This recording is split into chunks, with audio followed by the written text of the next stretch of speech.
Hi everyone. Today's lecture is on anthropology, the question, what is anthropology?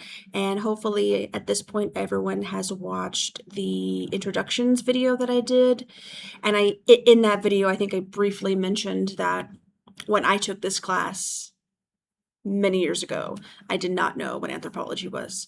I had to take a lab with I had to take a science with a lab, and I was doing fashion design at the time, and so I just picked one that sounded easier, but I still didn't really know what it was. And then of course I figured out what it was. I went to class. I fell in love with the entire topic, the entire field, and then completely changed the trajectory of my life in so many different ways. So if you're taking this class now, or you're starting to watch this video and you're thinking, I don't know what anthropology is, or I vaguely am aware, this is going to be the lecture that gives you all of that information, right? This is kind of the general overview. So I have those PowerPoints up in Canvas, which you can of course follow along with me. And I'll go off on tangents a little bit. So I know in the past some students like to watch the videos and then look at the PowerPoints on their own time. Some like to have it kind of together and they're following along. But so whatever way works best for you is totally fine. So, but I mean, I do. I don't. It's easier when we're in class together and there's students to actually have back and forth with, that we go off on some interesting tangents. So maybe not as much when I'm just talking to myself, you know. But probably a little bit though. So we'll see how it goes. I'd like to keep these kind of short and sweet. In class, if we were in class, I would talk for an hour and 15 minutes. I can't imagine any of these lectures will be that long. Cross your fingers. But I think probably the sweet spot's about half that, 30 minutes, 45 minutes, maybe max. I'm going to try to keep them. And I think that's most of them will be that length. Anyway. Okay, so what is anthropology? So in a very, very general sense, it is the study of humans. And so you're probably already thinking, that's very vague, right? Very general. And this is true. This is why we have 4 subfields of anthropology. So we have, of course, biological anthropology, which you guys are all aware of. There's also cultural anthropology, archaeology, and linguistics. So some of the slides on this PowerPoint will go through a little bit of, detail on those. Of course, in this class, we'll be focusing on all of the bio stuff, And when I teach the cultural course, we do a little bit of the bioanth, because it's important before we kind of get into the cultural experiences of who we are, so we get a little of the background about evolution and stuff. But of course, in the lab or the lecture for bioanthropology, that's going to be the main focus. So let's see.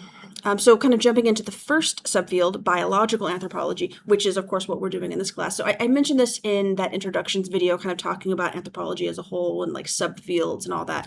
So the larger field is of course anthropology. That's the field that we're in. There, of course, are the 4 subfields I just mentioned. So bio, cultural, linguistics, archaeology. But within those, you can get subfield or subfield. You can get as really as specific as you want. So as an example, I had mentioned before that I am an anthropologist, right? But then I'm a biological anthropologist, and then I'm a paleoanthropologist within bio, and then within paleo, I have a specialty of a craniofacial, evolution. So you can get, really specific with it. Typically, that doesn't really happen until you get the graduate level, where you can really focus your studies or start doing your own research. But I would say that a lot of those kind of ideas start to develop of what you kind of when you're doing your bachelor's, what's your kind of sub focus, if you have one, and it's kind of funny. I didn't know what this class was when I took it years ago, and so I always think I'm going to have at least a few students who maybe don't know what it is, but they're going to fall in love with it the same way I did. So hopefully I get to convert, a couple of you at least. I love this class, and this class specifically is my favorite one to teach. Okay, so within biological anthropology, I've already mentioned the one that I am, which is paleoanthropology. So that is the study of the all the ancestors of who we are, as Homo sapiens, kind of since our split with chimpanzees. So we split with the chimpanzee lineage around 6-7 million years ago. So if there's any confusion, so here's the thing. In like 10 years, if you are not an anthropology student, you're probably going to look back in this class and maybe remember one or two things from the class, right? Maybe you remember my name and a couple of little, like, interesting facts about evolution. Throughout the class, I'm going to kind of pinpoint, like, this is one of those things that hopefully in 5 or 10 years, when you reflect on this class and what you learned, these are one of the things that kind of stick out to you. So the first one you're already going to get on this lecture. The first one is humans did not evolve from chimpanzees. We did not evolve from any of the modern apes. We exist, they exist now. We share a common ancestor with them. So 6 million years ago, there was an ape species X, let's say for now, because we're going to get into some of this later in the class. And then, evolution's occurring. This one species eventually splits into two. Very likely, there was a lot kind of going on around this time in Africa.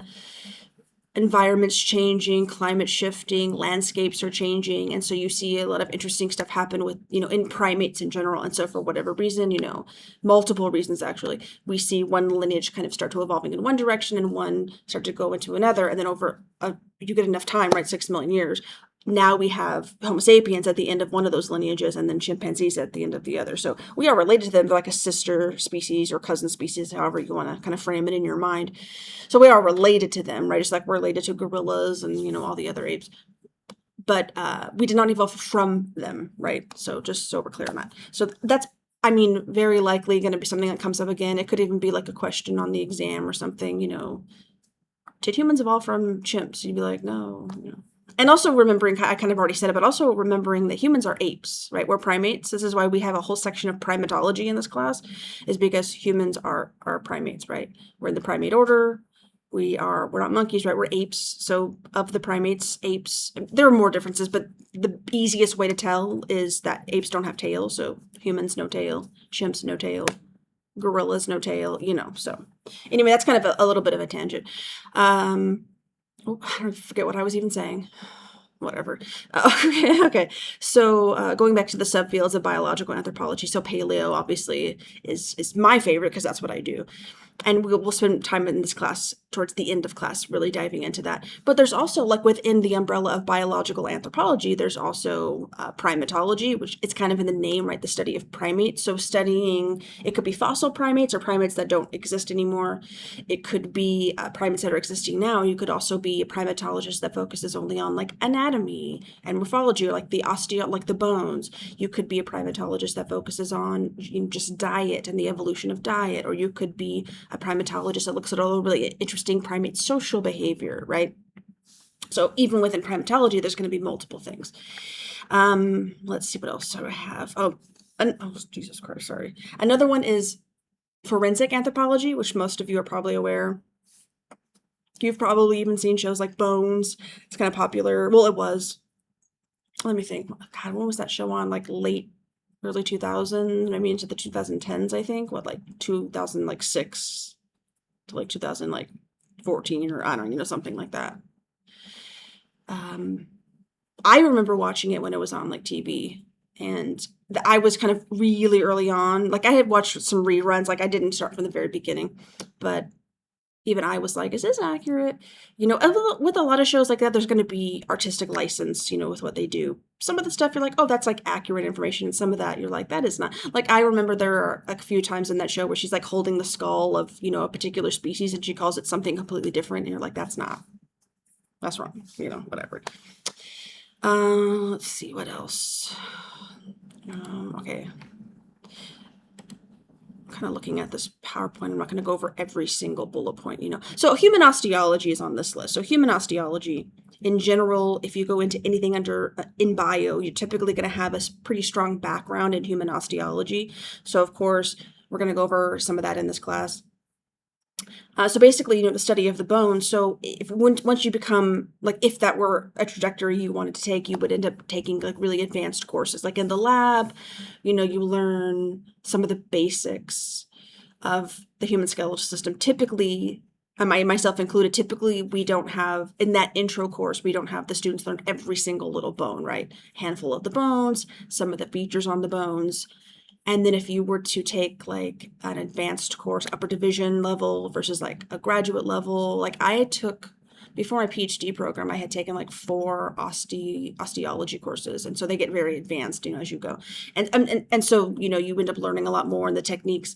You learn all the bones, all the names of them, every single little nook, cranny, hole, crevice, projection on a bone has a name, right? I feel like I used to know all of them. I know most still, like it's in my brain somewhere. So obviously, if you're going into anything with paleo or even like primatology or forensics, you're going to want to have a background in human osteology. There's so much you can learn from the bones. Of course, not everything that happens to a human in their lifetime will show on the bones, but a lot of it does, right? So some easy things you can tell from the skeletal system: someone's age, someone's sex, if they had certain pathologies, like, not every pathology or disease process affects the bone, but plenty do affect it, like directly and or indirectly. So you can see that. Injuries they would have had in their lifetime, if it had affected the bone in some way. So there's a lot you can learn about an individual or a population based on like just looking at the bones. Let's see. Primatology, already talked about that. I have another,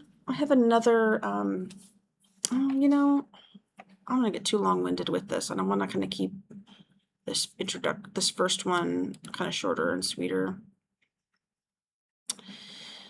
Sorry, I'm just kind of going back and forth on these slides. I think we'll just say that's kind of it now for well, let me think. So what else in paleo? I'll say that within what, like, just to kind of describe what I do a little bit more. So because I love telling stories. So when I first started the PhD program, I had mentioned this in the previous video that I was originally doing like human behavior, like right in my first semester. That's what I had done for my master's. And then very quickly I decided to go back to paleo, which was kind of like my original love of anthropology when I was doing my bachelor's. And so I had to switch advisors and whatnot. And I'm so glad because the advisor I have is amazing. But one of our first meetings, he's like, okay, where do you kind of see yourself? Do you see yourself like out in the field digging up fossils, or you think you're more of a lab rat? And at the time I was like, well, I kind of want to do both. I'd like to be out in the field. That sounds amazing. I like to do the analysis part, as well. And so he's like, okay, but then of course, within the first year, not even a year later, I ended up, getting sick. So I couldn't really do any of the field work. And then when I finally was maybe a little healthier, then COVID happened and no one was doing field work, So I still haven't done any like digging, but one of the other like newer paleo PhD students in our department has done a couple, which is like pretty cool for her. And so we kind of have our own little, thing that we do. We can kind of tell each other about the other thing. I can help train her in a lot of the methods we use. So that's another thing, the methodology we use. This is getting like kind of technical. I'm not gonna ask you about this on the exam. This is just a little story for you.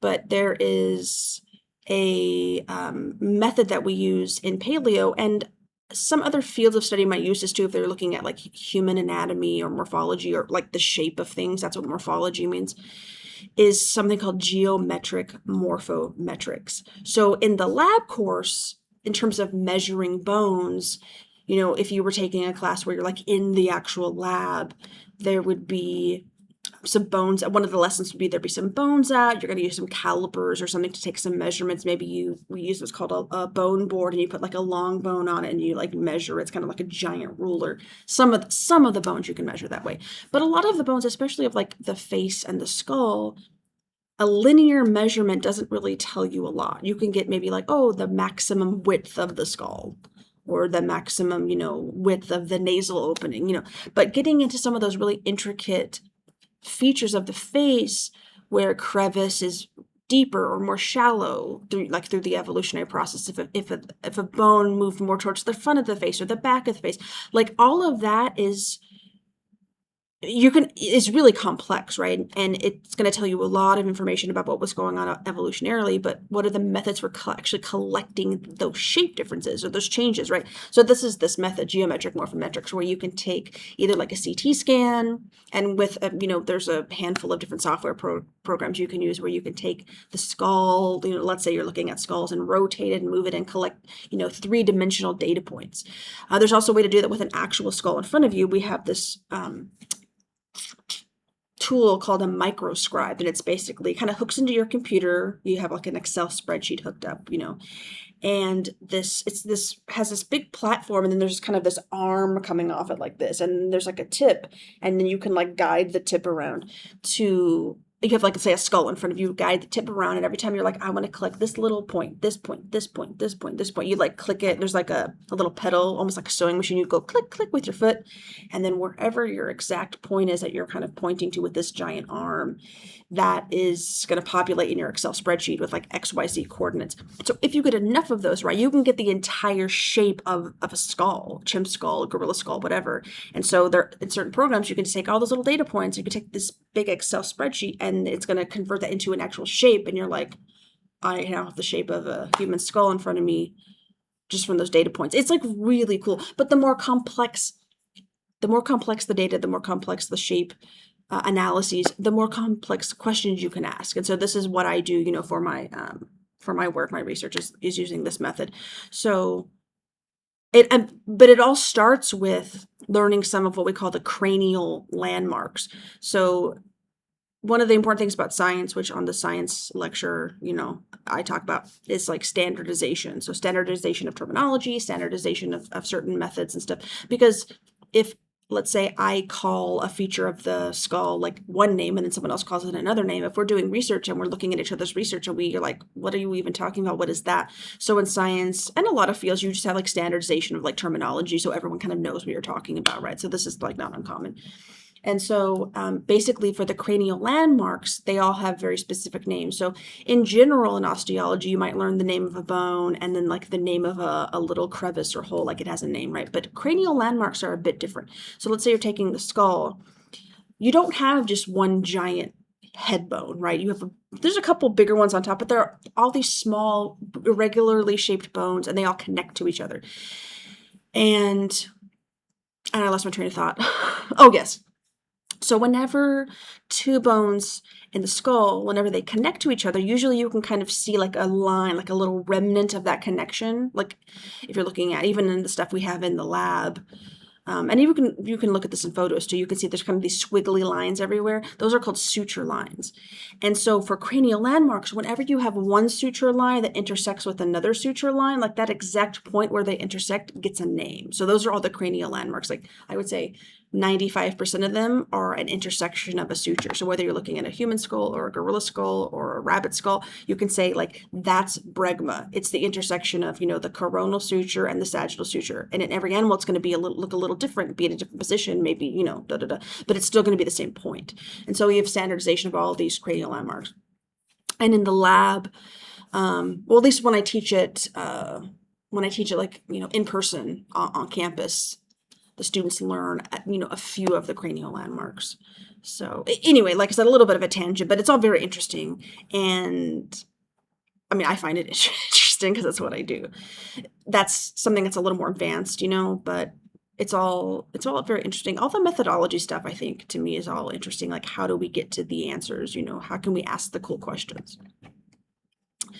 So, I mean, that's a little bit of an overview of bioanth. That's totally fine. So, a little bit on cultural anthropology. I think when most people hear the term I would say in the past, maybe not so much now because we have a lot of forensic stuff, but in the past, when someone would say, oh, I'm an anthropologist, for a lot of people that would mean, oh, you're a cultural anthropologist. And even when I was first getting into anthropology, like a long time ago, when I would tell people like, oh, I'm training to be an anthropologist or I want to be an anthropologist, they would say, oh, you're going to go live with another group. And I'm like, I'm not doing that. Like, that's cool. I know some really interesting cultural anthropologists and their research is really cool.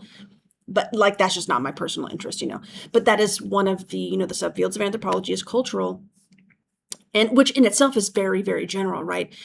Within cultural anthropology, you could be a scientist who studies, religion, ritual,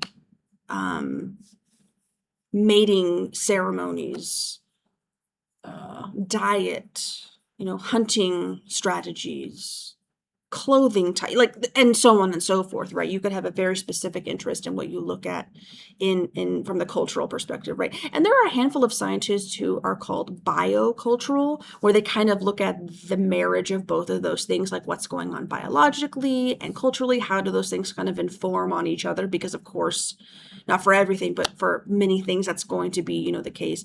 If there's a cultural experience or importance of a certain diet, certain, dietary item, and then it has some kind of maybe religious significance or something like that. But it also, you can look at the biological aspect of like what does that do to like the gut microbiome, and you know what I mean. So there's often a connection between these things.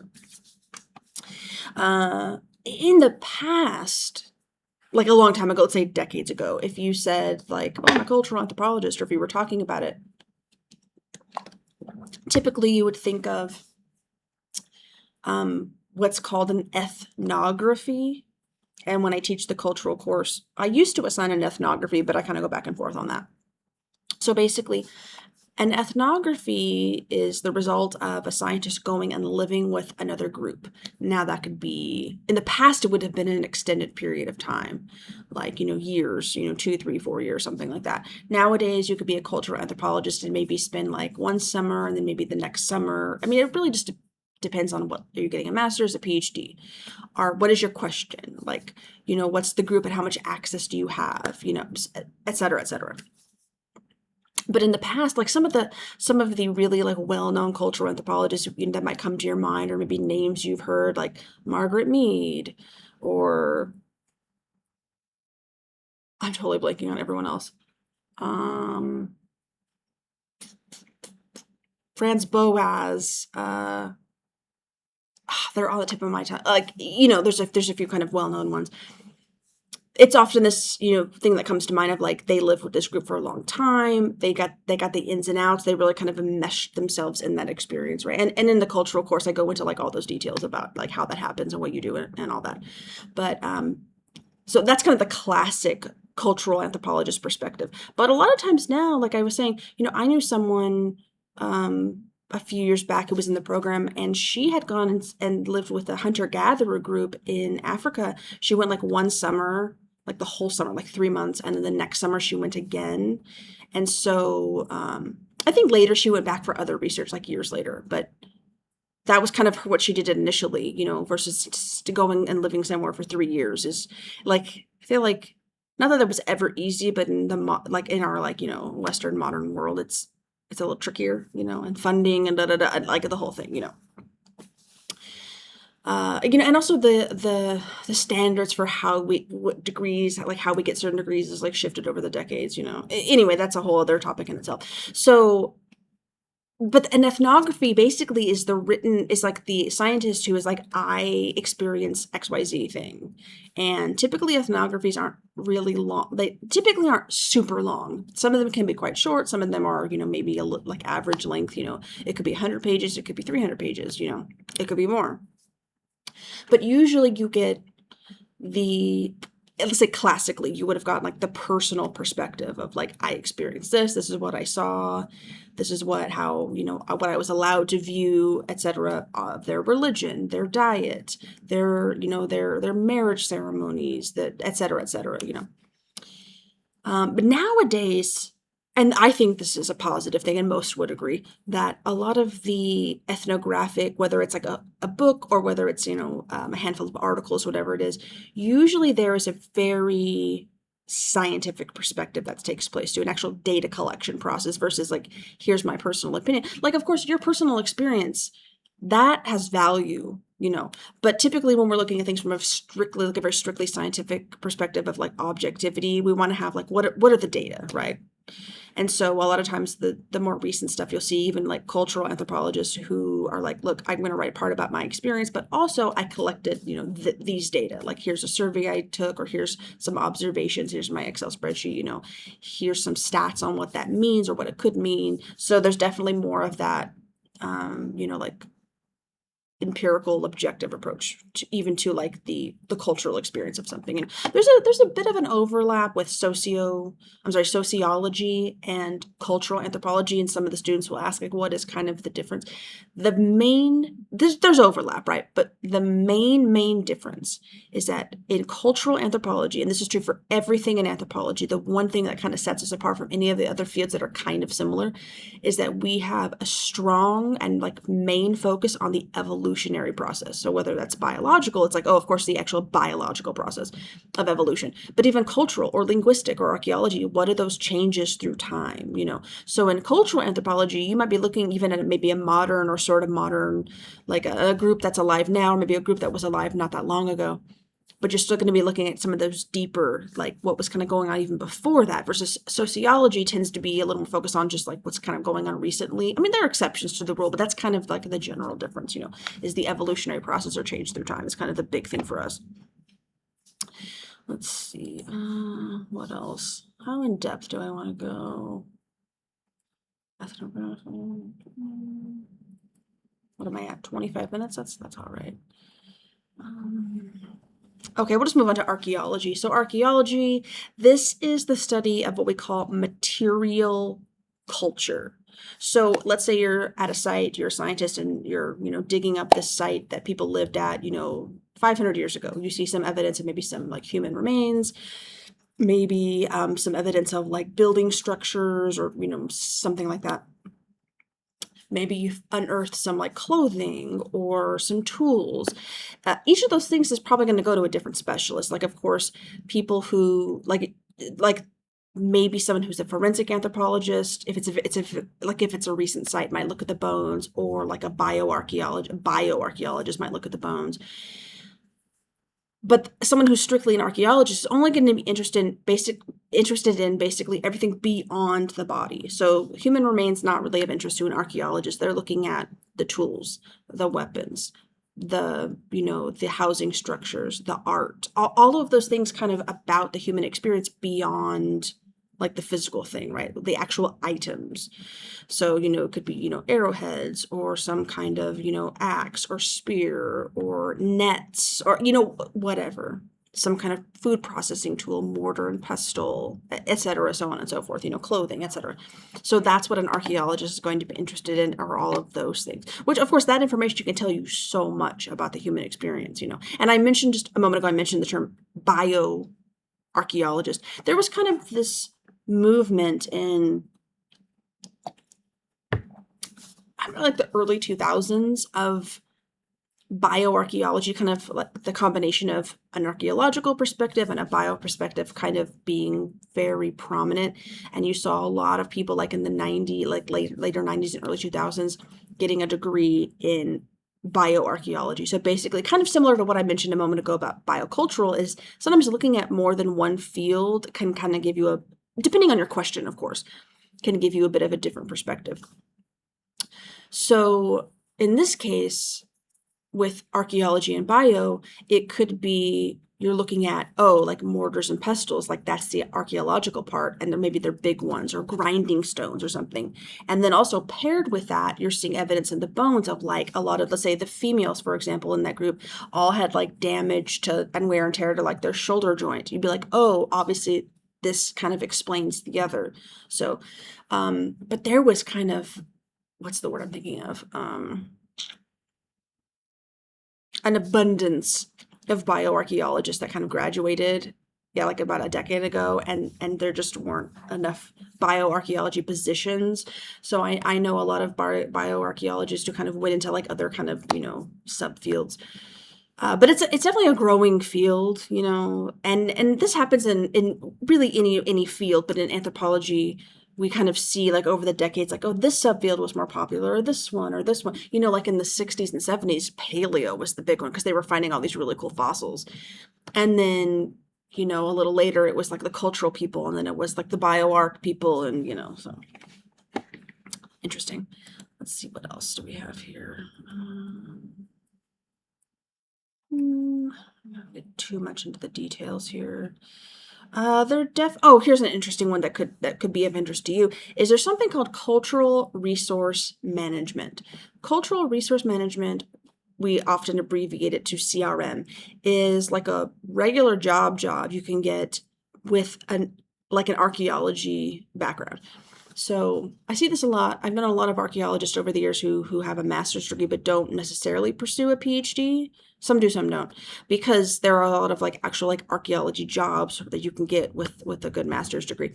And so I mean, unless you're wanting to do something really more in academia where you almost always need a PhD. But cultural resource management is not in academia. And it's one of a handful of, examples like this. So basically, whenever, let's say, and we all experience this a lot in this city, right? Is, let's say there's a new highway or part of a highway being built, or like a new housing development, or something like that. There's a lot of things that happen before any of that starts. So usually you have someone come in from, like, who's in charge of monitoring any animal populations or plant populations. Like, are you about to build a house on like an endangered species area, something like that, right? So those checks have to occur. And then typically you call in someone from a CRM firm, and basically they survey surface level and usually kind of in the ground. They make sure is nothing anthropological there. They make sure there aren't any human remains. And hopefully there's nothing recent. If it's something very recent, then you call it a forensic anthropologist. So forensic anthropologists only deal with things within about the last approximately 50 years, because not always, but a lot of things related to forensic anthropology have to do with like legal proceedings, like not always, but often. And so let's say you find human remains somewhere in, I know they found some human remains at like Lake Mead, like that keeps happening, right? That was like last year or something. So let's say you find human remains, you're like, well, okay, are these remains of someone who died 20 years ago, where we could like find their family, or is it someone who died 200 years ago? Like, you might want to try to find out who they were. Maybe you could still, with records, maybe give that back to the family. But if it's like, to say 1,000 years ago, a lot less likely.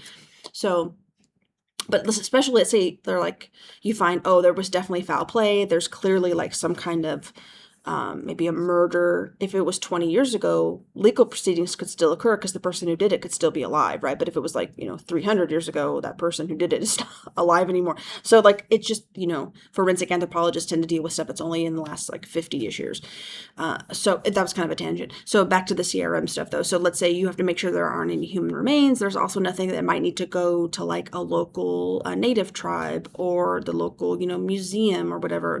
Are you finding a bunch of material culture? Are you finding a bunch of weapons or tools, or is there evidence of like a whole maybe like native site in that area with some kind of a large amount of material culture? Maybe even like, what is there an area where some people had been buried, as a group, or so they have to check all that before they can start building stuff. So that's when a CRM firm comes in.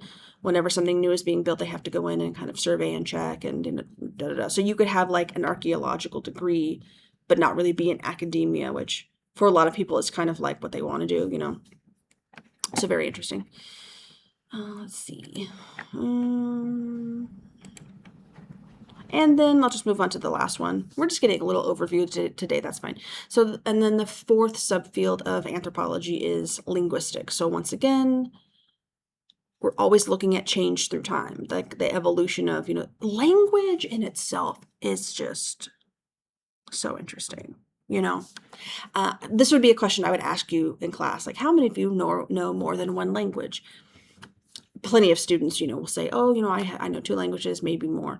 And I think most of us are kind of aware, and this is true, we know this based on the science, that it is much easier to learn a language when you're young because your brain is like open and ready to take in everything. It's much more difficult to learn a language when you are older. And so I know a lot of us in high school, we attempted to learn a second language. Like, people can do it, but they would definitely be outliers if they were successful at it, that old. And as an adult, like a full adult, it's even harder. So I'm one of, a lot of people who's currently on Duolingo. And I would be interesting to know how many of you are maybe trying to learn a different language.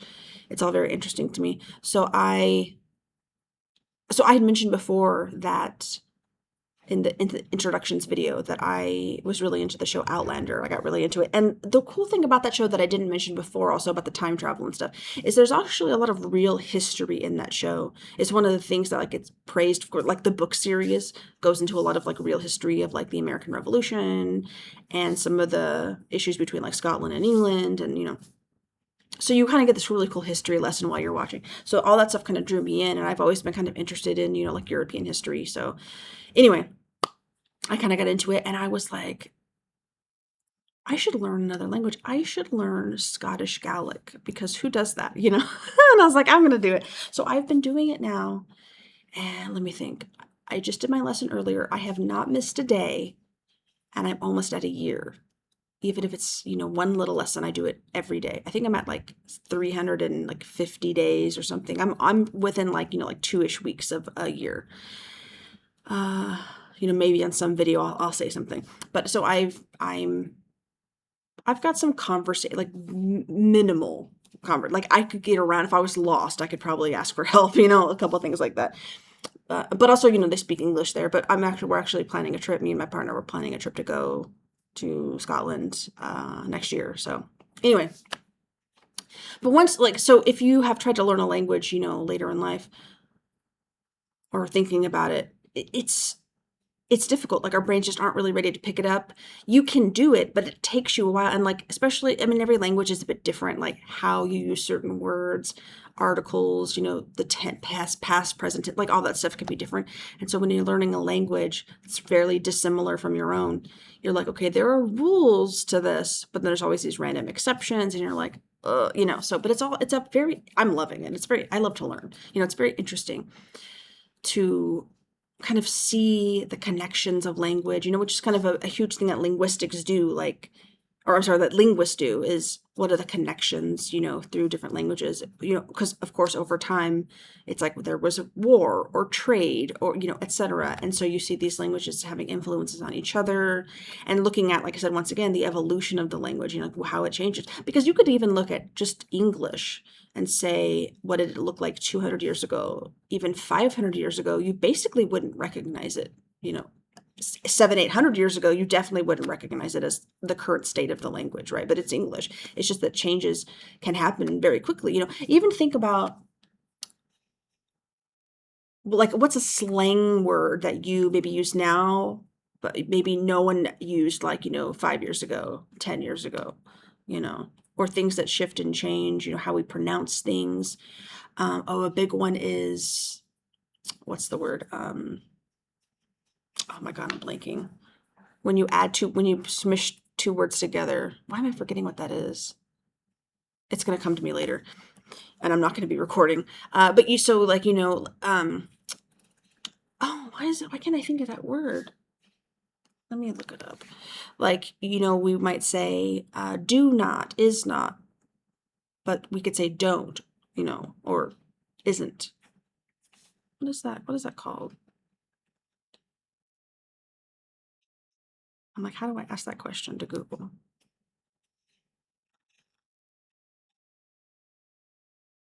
I want to say it starts with a C. I'm only going to spend 10 more seconds on this because I'm not going to waste a bunch of time. Contraction. I don't know why, but I was right to start with the C. My brain was going to figure it out. Contraction. That's another one too, like what contractions we use now versus, even 10, 20 years ago. So you can see even just within your own lifetime or like a few years that language has shifted. So it's all very interesting, Yeah, what's a slang word? I hear slang words all the time from my students, and I'm like, contextually, I'm like, okay, I understand. Like, because I'm old. I'm a lot older than I look. So I grew up in the 80s. And so I even remember, like, when I was young, my mom even saying words that, like, we didn't say. And we're like, oh, they're old, And now, there's still some classics. Like, every generation, I think, has used the word cool. Like, oh, that's cool, But I remember growing up, this was like in the 90s. I was a bit older, but we used the bomb. That's the bomb. I still say that one. I feel like it kind of came back, sort of, maybe not. I don't know. Like as a funny thing. So anyway, kind of just interesting little thought on that. Let's see what else. So language. So there's something called ethno-linguistics, where this is the kind of connection between what's going on in the cultural experience and the linguistic experience. So think about this. This is in the cultural course. I go into this a bit more, but it's still all very interesting. So think about how we phrase things in our words and how we kind of conceptualize them in our mental experience, and then of course beyond that in our our physical lives and our cultural experience. So a really good example is time. time, if let's say you're in a particular population where you view time as linear versus another population where you view time as circular, the terminology you have, the phraseology, it's going to be different for how you reference it, right? And so how would that impact your mental experience of time, and how you kind of view it in other scenarios within your culture, like religiously, or etc. So time is a really good example. What's another? Oh, like directionality. So are you from a population that uses like ordinal cardinal directions? Do you always use north and south, east, west? Do you use like left to right? Is it in reference to you, or is it in reference to a larger, like a mountain, left of the mountain versus like my left, versus you don't say left or right at all, you say north and south, etc. So all of that can absolutely change how you view your landscape, your person, you know what I mean? So there's a huge connection. A really, really good example of this, and maybe some of you have seen this movie, and I don't want to give anything away, but you could watch this movie for extra credit. Oh, and also the extra credit is in the, I went over this, in talking about the syllabus, but the extra credit instructions are very simple. It's not super complicated. The instructions are in the syllabus. I love to know that you guys are learning kind of beyond the class content. So this is an example of one that you could definitely watch for extra credit. It's this movie called Arrival, and it's with Amy Adams and Jeremy Renner, I think. Yeah. And I don't want to give anything away, but in this movie, they actually reference a few like anthropological concepts. So when I was watching it, I was like, oh, I know that. But they kind of go into this because the premise of the movie is that there's another species, an alien species, and we are trying to communicate with them. And so they actually have like a linguist, in the movie, and a bunch of other people, scientists, trying to figure out how do we, because it's not like they're going to use the same alphabet. It might not even just be an alphabet difference. They might even not even have a standardized alphabet. It could be symbols. Like, we experience that even with just the languages of our planet. You can imagine another species from somewhere else. It might not even be the same experience. And so that's kind of where the movie kind of goes with it. I don't want to give anything else away because it's very good movie. But they kind of touch on that, like how those things kind of inform on each other. Very, very interesting. And then probably the last couple important points are that in anthropology, we tend to have what's called the four field approach, which I kind of already mentioned, that not always, sometimes it doesn't work, but a lot of times your research or your question might actually overlap with more than one subfield, right? You could have a question that's both cultural and biological, etc. So kind of having what we call the four field approach of like, often, not always, like I said, but oftentimes kind of looking at the fuller, pull back and look at the larger picture can be really useful when looking at even something specific sometimes. So, and also the last, and like I've already mentioned a few times in this video, is the importance of evolution. So evolution is like the guiding principle for anthropology as a whole, definitely for biological anthropology, of course. So all of the actual like biological, like what's the biological definition of evolution? It's a change in allele frequency in a population over time, which of course in this class we'll get into that a tiny bit more. But even within the other subfields, linguistics, cultural, archaeology, you're still looking at that change through time is like at the cornerstone of what we kind of do within this field. So that's kind of a nice overview.